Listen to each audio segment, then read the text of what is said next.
Dorset is famous for having one of the most well-known hill forts in Britain, Maiden Castle. But Maiden Castle is only one of over 30 hill forts in this beautiful county.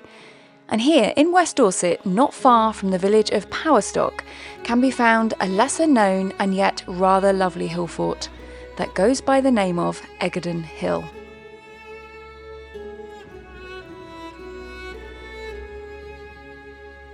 Set amidst a stunning landscape with sweeping views both inland and towards the coast, Eggardon is a truly wonderful place to visit.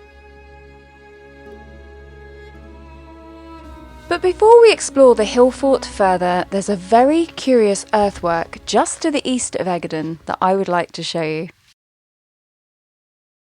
What you're currently looking at is generally considered to be a disc barrow. According to Historic England, these types of barrows are considered rare, with only about 250 remaining that we know of throughout Britain.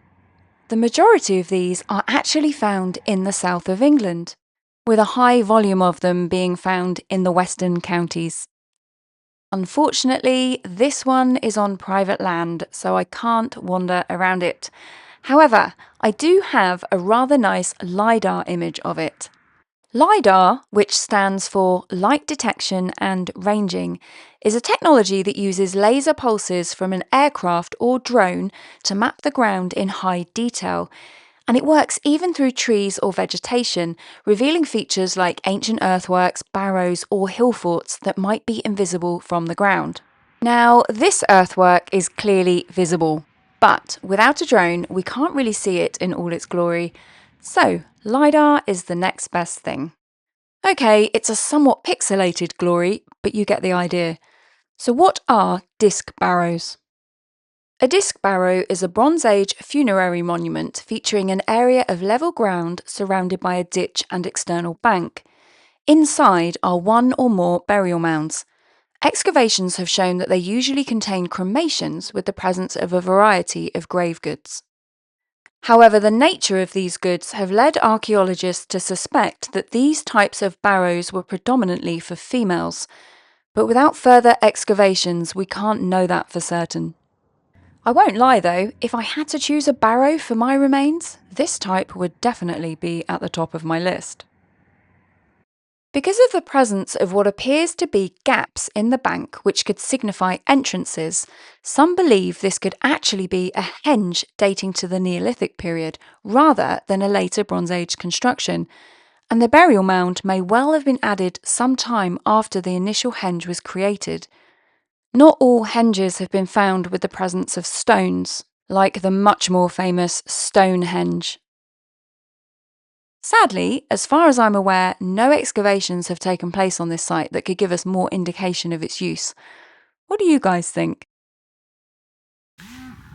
It looks like I filmed it just in time because it's now got some visitors.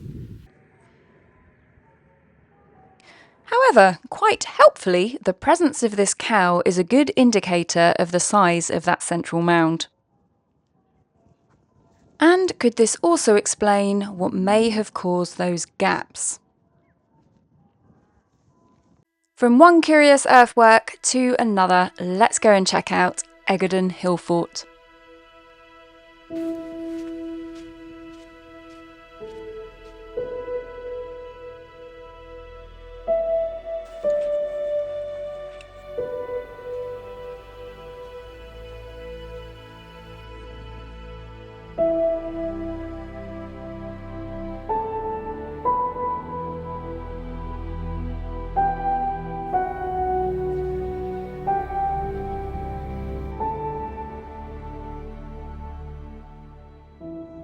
Eggardon is built with 3 defensive ramparts and 2 medial ditches. The northwest and southeast sides are strengthened further by extra banks, ditches and counterscarp earthworks. These impressive banks date from the Iron Age, and the entire hill fort covers an area of around 21 hectares. The highest point of the hill on which these fortifications were built stands at 247 metres above sea level, placing Eggardon Hillfort amongst the tallest hillforts in Dorset.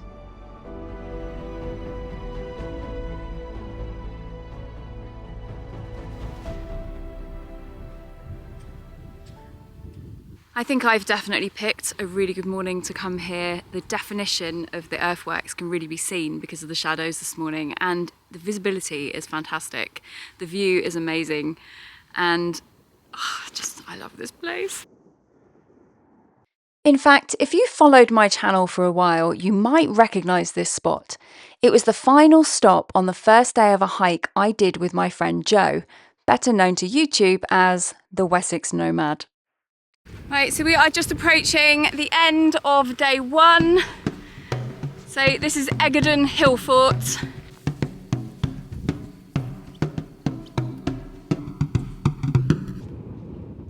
It's not quite as warm today as it was a few months ago, and I haven't just walked all day, but I do have more time to explore. And one thing that is quite hard to miss when walking on the flat top of the hill are the many circular depressions in the ground. These are thought to be what remains of small Iron Age buildings, probably dwellings and some places for storage. And a look at the LiDAR image shows just how numerous these depressions are. And interestingly, on the south half of the hill, these depressions are very clearly seen on the LiDAR. But on the other side of the fence line, which dissects the hillfort in two, these depressions are much harder to see, but they do appear to be there. I don't know how long the National Trust has owned Eggardon for, but could this be evidence of intensive ploughing on the side that is not protected? Right at the beginning of the 20th century, excavations took place on 5 of these circular hollows. Archaeologists found a number of flint tools and flakes of worked flint. They also discovered a broken quernstone, which would have been used to grind grain. Alongside this, they found linear earthworks, which they discovered predates the hillfort, and later excavation discovered Bronze Age pottery in association with these earlier earthworks.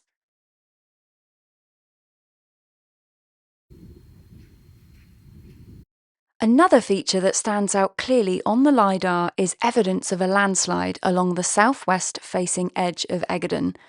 While it may appear on this image as only a subtle shift in the earth, on the ground, this landslide has had a significant impact on the ramparts. Standing at the top, you can see how a huge chunk of the topmost bank is missing, having slid down the hill. The section below is very uneven, and there are gaps in the banks where parts have moved. According to my research, this may have happened shortly after the ramparts were constructed, as it suggested that there is evidence they have tried to fix it. I'll be honest and say that I would need someone a lot more experienced than me to identify this, because it was quite hard to work out. Now, something just over there that is very visible today is the sea. And in the 1700s, this land used to belong to a man named Isaac Gulliver. And Isaac Gulliver went down in history as one of the most notorious smugglers on the southwest coast.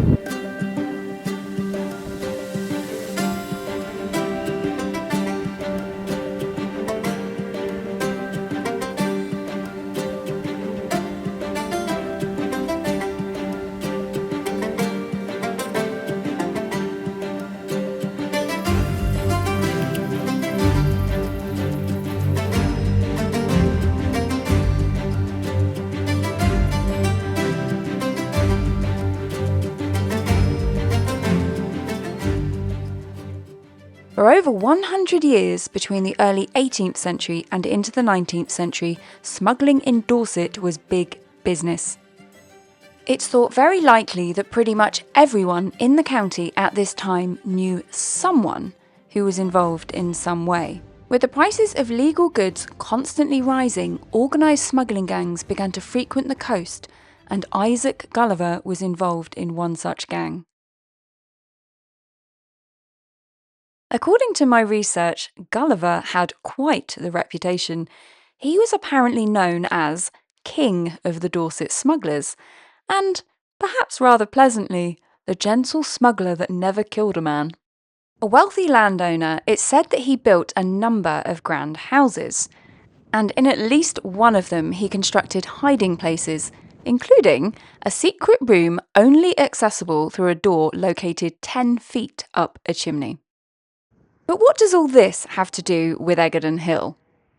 Well, when looking at the LiDAR image, the observant among you may well have noticed a strange, large, octagonal shape on the top of the hill. It's said that Gulliver, having bought the farm here at Eggardon, planted a large clump of trees that could easily be seen from the coast. Those sailing his smuggling ships would then use this as a navigational aid. And interestingly, on its list entry for Eggardon Hillfort, Historic England says this: an octagonal enclosure defined by a bank within the interior of the Hillfort was the boundary of a coppice planted to serve as a sea mark. On the ground, this boundary is really quite large, and the trees would have taken up a fair amount of ground. If this was planted by Gulliver, he was not messing around. He very clearly wanted these trees to be visible from a good distance away. Whatever trees once rooted themselves here have long since vanished, but the earthworks endure. Alongside the much older features across the Hillfort, they stand as lasting markers of Eggardon's story. Nowadays, Eggardon's crest is kept company only by those like myself who come here to explore and enjoy the views, and of course by the sheep and cows that happily graze here.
Right, I have been here now a number of hours and I'm just a tad cold and I need a really nice hot cup of tea. So from me and my friends, this is goodbye for now.